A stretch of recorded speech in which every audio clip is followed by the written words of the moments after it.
பிரேமலதா விஜயகாந்த் அவர்கள் வந்து தொடர்ந்து வந்து அதிமுகவுக்கு எதிராக பேசுவாங்க, அப்புறம் திமுகவுக்கு ஆதரவாக பேசுவாங்க, அப்புறம் அதிமுகவுக்கு ஆதரவாக பேசுவாங்க, திமுகவுக்கு எதிராக பேசுவாங்க.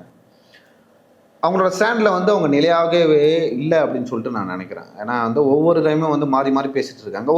ஒரு கட்டத்தில் வந்து அதிமுக தரப்புல வந்து எம்பியை நாங்கள் தரவில்லை, தரமாட்டோம் அப்படின்னு சொன்ன பிறகு ரொம்ப கடுமையாக விமர்சனம் செஞ்சாங்க. அவங்க முதுகில் குத்துட்டாங்க, நாங்கள் அதிமுக கூட்டணிக்கு வரமாட்டோம், ஜனவரி வரைக்கும் வெயிட் பண்ணுங்க அப்படின்னு சொல்லிட்டு சில விஷயங்களை சொன்னாங்க.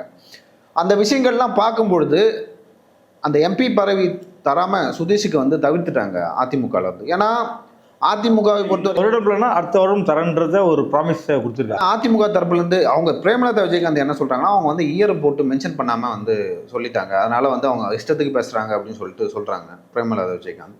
நான் ஒரு கட்சி வச்சிருந்தேன்னா என் கட்சி வந்து சிறப்பாக செயல்பட வேண்டும், என் கட்சி நிர்வாகிக்கு பதவி கொடுக்க வேண்டும் தான் நான் எதிர்பார்ப்பேன். ஓகேங்களா? இன்னொரு கட்சி தலைவருக்கு நான் கொடுத்துட்டு அவங்கள வந்து எம்பி ஆகிட்டு வேடிக்கை பார்க்க மாட்டேன். எனக்கு வந்து என்னோட கட்சி முக்கியம் அப்படின்னு தான் எடப்பாடி பழனிசாமி அவர்கள் பார்க்குறாரு.